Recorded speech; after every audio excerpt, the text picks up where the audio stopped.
৩২টি ফুলের চারা বিতরণের মাধ্যমে অভয়ার জন্মদিন স্মরণ করা হলো। অভয়া মঞ্চ, উত্তর দিনাজপুর ও চিকিৎসক ও স্বাস্থ্যকর্মীদের সংগঠন ও বিভিন্ন সংগঠনের ডাকে সারা রাজ্যের পাশাপাশি ইসলামপুরেও প্রতিবাদ পথসভা অনুষ্ঠিত হলো।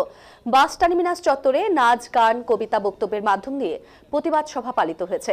মহকুমা হাসপাতালের চিকিৎসক পার্থভদ্র জানিয়েছেন, আজ অভয়ার জন্মদিন। সেই জন্মদিনকে সামনে রেখে রাজ্য জুড়ে বিভিন্ন কর্মসূচির ডাক দেওয়া হয়েছে। সেই মতন ইসলামপুরেও অনুষ্ঠিত হচ্ছে। তিনি আরো জানিয়েছেন, প্রকৃত বিচার এখনো হয়নি। আজ অভয়ার ৩২তম জন্মদিন, সেই উপলক্ষে ৩২টি চারা বিলি করা হয়েছে।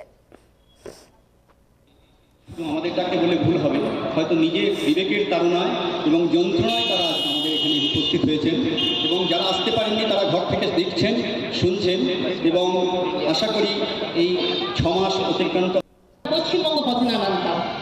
জয়নগরে ছোট্ট উমাকে ধর্ষণ করা হয়েছিল, 7 দিনের মধ্যে তার ফাঁসি ঘোষণা হয়েছে। করছে বারবার, তার বিশেষ করে তার মা। আমি প্রথম মুখোপাধ্যায় একটা গান দিয়ে শুরু করেছিলাম আজকের বক্তব্য।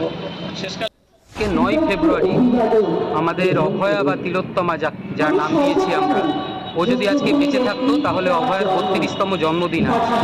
এবং গত 9ই আগস্ট যে ঘটনা ঘটেছিল, খুনের ঘটনা, তার আজকে 6 মাস তার জন্মদিন এবং 6 মাস বিচারহীন। এই উপলক্ষে এই দিনে আজকে গোটা রাজ্য জুড়ে অভয়া মঞ্চ এবং বিভিন্ন সংস্থা তাদের ডাকে এই ঘটনার বিচারের দাবিতে এবং তার জন্মদিনে তাকে স্মরণ করে এই অনুষ্ঠান। আমাদের ইসলামপুরেও আজকে এই অনুষ্ঠান।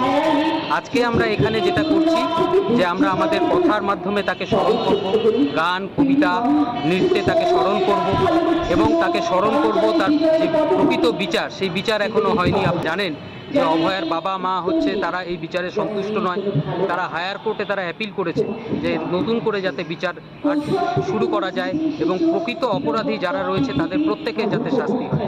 এর সঙ্গে সঙ্গে আজকে অভয়ার 32তম জন্মদিন বলে 32টি ফুলের চারা রয়েছে। আমরা সেই 32টা ফুলের চারা সবার মধ্যে বিলি করব। এই হচ্ছে আজকের আমাদের এখানকার কর্মসূচি।